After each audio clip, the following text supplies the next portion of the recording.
Hello everyone, welcome back to the channel. Indian polity में static part जो है उसको आगे बढ़ाते हुए आज की इस वीडियो में हम कॉन्स्टिट्यूशनल बॉडीज़ ऑफ इंडिया इनके बारे में देखेंगे। जितनी भी मेजर कॉन्स्टिट्यूशनल बॉडीज़ हैं उनके बारे में एक साथ हम जितनी भी बेसिक चीज़ें हैं उनको देख लेंगे, ठीक है। स्टार्ट करते हैं। और सबसे पहले मेजर कॉन्स्टिट्यूशनल बॉडीज़ कौन कौन सी हैं जो इम्पोर्टेंट है एग्ज़ाम के नज़रिए से। तो सबसे पहले है यूपीएससी यानी कि union public service commission. Constitutional body है, संवैधानिक संस्था है, संवैधानिक निकाय है। इसका मतलब क्या है कि संविधान में कहीं ना कहीं इसके बारे में मेंशन किया गया है ना। और जब संविधान में मेंशन किया गया है तो किसके थ्रू मेंशन किया जाता है? आर्टिकल्स के द्वारा किया गया है। तो यूपीएससी के बारे में है आर्टिकल 315 से 323। उसके बाद है स्टेट पब्लिक सर्विस कमीशन, ये भी 315 से 323। यूपीएससी और स्टेट पब्लिक सर्विस कमीशन दोनों के बारे में इन आर्टिकल्स में मेंशन किया गया है। उसके बाद है very important election commission of India. Her exam में इससे एक ना एक क्वेश्चन ज़रूर बनता है, आर्टिकल 324। फिर है फाइनेंस कमीशन ऑफ इंडिया, वित्त आयोग 280 में इसके बारे में बात की गई है। और एक स्टेट फाइनेंस कमीशन भी है। तो स्टेट फाइनेंस कमीशन इसी के आधार पर स्थापना की गई थी, इसी आर्टिकल के आधार पर, लेकिन उसका प्रॉपर जो मैकेनिज़्म है, क्या क्या प्रावधान होंगे, वो सब मेंशन किया गया है 243 में। वो किस बारे में है? पंचायती राज व्यवस्था जो लागू की गई थी, बाद में ऐड किया गया था 73वें संशोधन के ज़रिए, उसके तहत स्टेट फाइनेंस कमीशन की व्यवस्था की गई थी। नेक्स्ट है हमारे पास national commission for scheduled caste. तो जो एससीज होते हैं उनके लिए national commission for SC, national commission for ST और national commission for backward classes.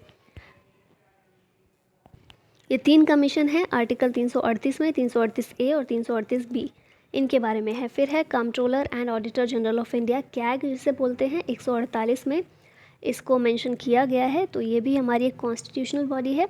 और उसके बाद है अटॉर्नी जनरल, आर्टिकल 76 का सब क्लॉज 1 जो है, इसमें अटॉर्नी जनरल के बारे में बात की गई है। तो इन सभी के बारे में कुछ कुछ थोड़ी थोड़ी चीज़ें, बेसिक चीज़ें देखेंगे। तो सबसे पहले स्टार्ट करते हैं। पहला क्वेश्चन है, निम्न में से कौन भारत के पहले मुख्य चुनाव आयुक्त थे? First chief election commissioner of India, आप लोग बहुत अच्छे से जानते होंगे, ऑप्शन नंबर 20 का करेक्ट है, सुकुमार सेन। अब क्वेश्चन इतना इंपॉर्टेंट नहीं है क्योंकि बहुत बेसिक क्वेश्चन है, आप लोगों को पता होगा। अब आ जाते हैं थोड़ा सा इसका डिटेल में। हाँ, ये जान लीजिए उससे पहले राजीव कुमार जो हैं अभी 25th chief election commissioner of India हैं एज ऑफ 2022। अब आ जाते हैं इसके थोड़े से स्टैटिक पार्ट पर थोड़े डिटेल में। तो इलेक्शन कमीशन कब इस्टेब्लिश किया गया था? 25 जनवरी 1950 को। डेट इंपॉर्टेंट है, याद रखिएगा। फिर उसके बाद आर्टिकल 324 से 329 जो है ये डील करते हैं with the powers, functions, tenure, eligibility of the commission end of the commissioner and other members. अब ये जो आर्टिकल्स हैं 324 से 329 कौन से पार्ट में दिए गए हैं? तो भाग 15 जो है, पार्ट 15 जो संविधान का है, वो डील करता है with elections and establishes a commission for these matters. उसके बाद देखिए तो इलेक्शन कमीशन ऑफ इंडिया जो है ये एक ऑटोनोमस कॉन्स्टिट्यूशनल अथॉरिटी है जो कि रिस्पॉन्सिबल है for administering union and state election process in India. Union और केंद्र और राज्य सरकार जो है, यूनियन और स्टेट के इलेक्शन जो होते हैं उसके प्रोसेस से डील करता है election commission of India. The commission consist of 1 chief election commissioner. कौन कौन मेंबर्स होते हैं इसके? तो एक चीफ इलेक्शन कमिश्नर होता है और इसके अलावा 2 इलेक्शन कमिश्नर्स होते हैं, ठीक है। और किसके द्वारा अपॉइंट किए जाते हैं? प्रेसिडेंट ऑफ इंडिया के द्वारा। वेरी इंपॉर्टेंट, याद रखिएगा, अपॉइंट कौन करता है इलेक्शन कमीशन के मेंबर्स को? तो ये हैं प्रेसिडेंट। नेक्स्ट क्वेश्चन है, अनुसूचित जाति के लिए राष्ट्रीय आयोग का गठन कब किया गया था? तो नेशनल कमीशन फॉर एससी ये फॉर्म किया गया था 2004 में, ऑप्शन नंबर सी इसका करेक्ट हो जाएगा। अब आ जाते हैं इसके डिटेल में। तो ये कैसा एक कॉन्स्टिट्यूशनल बॉडी है? ऑफकोर्स हम कॉन्स्टिट्यूशनल बॉडीज़ के बारे में पढ़ रहे हैं, तो वही है national commission for scheduled cast. ये क्या काम है इसका? तो ये काम करता है to safeguard the interest of the scheduled caste in India. ये जितने भी एससी से संबंधित, उनके राइट से संबंधित जो भी कंप्लेंट्स आती हैं उनकी इंक्वायरी का काम ये करता है। इसके अलावा एससीज़ के बेटरमेंट के लिए जो भी स्टेप्स लिए जाने चाहिए उन सभी को ये रिकमेंड करता है। जो एनसीएससी है यानी कि नेशनल कमीशन फॉर एससी है, ये रिपोर्ट करता है regularly to the president of India, ठीक है। राष्ट्रपति को जो भी रिपोर्ट तैयार करता है हर साल, प्रत्येक वर्ष राष्ट्रपति को अपनी रिपोर्ट ये सौंपते हैं, तो रेगुलरली उनको रिपोर्ट करना होता है। इसके अलावा ये जो कमीशन है इसमें कितने मेंबर्स होते हैं, तो इसमें एक चेयरपर्सन होता है, एक वाइस चेयरपर्सन होता है और 3 अदर मेंबर्स होते हैं। ठीक है, अब आ जाते हैं नेक्स्ट क्वेश्चन पर। भारत के नियंत्रक और महालेखा परीक्षक का कार्यकाल कितने वर्ष का होता है?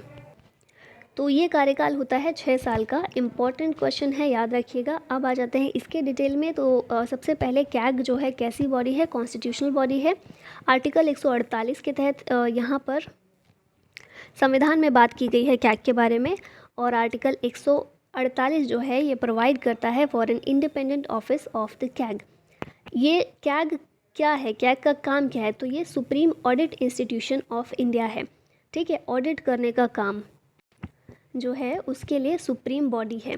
अपॉइंटमेंट कौन करता है? तो अपॉइंट किया जाता है कैग को प्रेसिडेंट के द्वारा। टेन्योर की बात करें तो 6 साल, या फिर at the age of 65 years वो रिटायर हो जाता है। ठीक है, मतलब 65 साल की उम्र से ज़्यादा का व्यक्ति कैग नहीं बन सकता है। तो 65 साल की उम्र तक या फिर 6 साल तक कोई व्यक्ति कैग बन सकता है। रिमूवल की बात करें तो हटाया कैसे जा सकता है? कैग जो है प्रेसिडेंट के द्वारा हटाया जा सकता है, और किस आधार पर हटाया जा सकता है? तो वही आधार जो सुप्रीम कोर्ट को जज को हटाने के लिए प्रयोग में लाए जाते हैं, उन्हीं आधारों पर कैग को हटाया जा सकता है बाय द प्रेसिडेंट। ओके, और he does not hold his office till the pleasure of the president. ऐसा नहीं है कि प्रेसिडेंट की मर्ज़ी से ही वो अपने पद पर है, प्रेसिडेंट का जब मन आएगा वो हटा देंगे। Unlike governor of the state, ये प्रेसिडेंट के प्लेजर पर अपने ऑफिस में नहीं होते हैं। ठीक है, एक प्रॉपर मैकेनिज़्म, एक प्रॉपर प्रोसीजर होता है इनको पद से हटाने के लिए, रिमूव करने के लिए। ठीक है, नेक्स्ट क्वेश्चन पर आ जाते हैं। निम्नलिखित में से कौन भारत में एक संवैधानिक पद नहीं है? इनमें से कौन सा एक संवैधानिक पद नहीं है? तो देखिए ऑप्शन, जज ऑफ हाई कोर्ट, तो हाई कोर्ट के बारे में संविधान में मेंशन किया गया है, मतलब ये संवैधानिक पद है। गवर्नर ऑफ स्टेट, ये भी एक संवैधानिक पद है, क्योंकि इसके बारे में भी संविधान में प्रॉपर आर्टिकल्स दिए गए हैं। अटॉर्नी जनरल हमने देखा ही, आर्टिकल 76 जो है अटॉर्नी जनरल के बारे में है। इसके अलावा फोर्थ ऑप्शन जो है गवर्नर ऑफ आरबीआई, ये एक संवैधानिक पद नहीं है। ठीक है, तो ऑप्शन नंबर डी यहाँ पर करेक्ट हो जाएगा। आरबीआई की स्थापना की बात करें कब हुई थी? 1 अप्रैल 1935 को, और reserve bank of India act 1934 आया था, इसी के तहत 1 अप्रैल 1935 को इसकी स्थापना हुई थी। आरबीआई जो है ये कॉन्स्टिट्यूशनल बॉडी नहीं है, ये स्टैट्यूट के तहत इसकी स्थापना की गई थी। ठीक है, तो एक वैधानिक आयोग है, वैधानिक निकाय है। और क्यों है? क्योंकि एक्ट के ज़रिए इसको इस्टेब्लिश किया गया था। संविधान में इसको मेंशन नहीं किया गया, संशोधन नहीं किया गया था संविधान में, एक एक्ट के द्वारा एक एक्ट पास किया गया था, उसके ज़रिए इसकी स्थापना हुई थी। इसीलिए राइट आंसर होगा governor of RBI. Next question है, 1953 में 1953 में पहला ओबीसी कमीशन ये किसकी अध्यक्षता में गठित किया गया था? कौन चेयरमैन थे? तो ये है ऑप्शन नंबर सी, काका कालेलकर। फर्स्ट ओबीसी कमीशन जो फॉर्म हुआ था काका कालेलकर की अध्यक्षता में 1953 में इसे फॉर्म किया गया था। अब देख लेते हैं बैकवर्ड क्लासेस कमीशन के बारे में। ये हम क्यों देख रहे हैं? क्योंकि हमारे पास national commission for backward classes भी अब है ना। 2018 में एक्ट लाकर उसे एक संवैधानिक आयोग बना दिया गया है, तो इसीलिए हम इसके बारे में बात कर रहे हैं। तो सबसे पहले कहाँ से शुरुआत होती है? बैकवर्ड क्लासेस कमीशन अपॉइंट किया गया था bye the president of India, कब? 29 जनवरी 1953 को। ठीक है, और किसकी चेयरमैनशिप में? काका कालेलकर की चेयरमैनशिप में।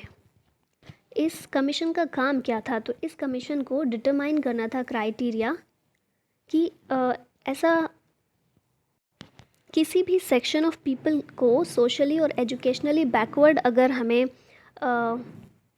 रिकॉग्नाइज़ करना है, पहचान देनी है, तो क्या क्राइटेरिया अपनाया जाना चाहिए।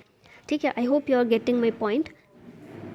जो संविधान का आर्टिकल 340 है, 340 है, वो इस तरह की बात करता है कि सोशली और एजुकेशनली बैकवर्ड क्लासेस जो हैं, जो सेक्शन ऑफ पीपल है, उनके बारे में जो सरकार है वो उचित कदम उठा सकती है। ठीक है, तो इसी को आधार बनाकर पहला बैकवर्ड क्लासेस कमीशन ये सेटअप किया गया था, जिसे फर्स्ट बैकवर्ड क्लासेस कमीशन भी कहा जाता है, काका कालेलकर कमीशन भी कहा जाता है।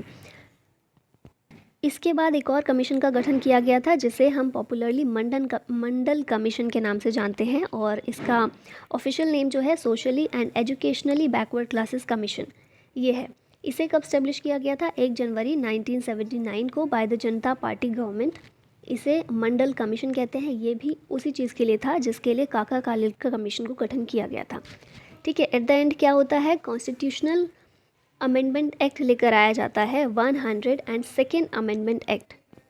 ठीक है, 102वां संविधान संशोधन कब? 2018 में। और इसके तहत क्या किया गया? आर्टिकल 338B इसे संविधान में इंट्रोड्यूस किया गया, और इसके तहत एक कमीशन का गठन किया गया for the socially and educationally backward classes, to be known as the national commission for backward classes.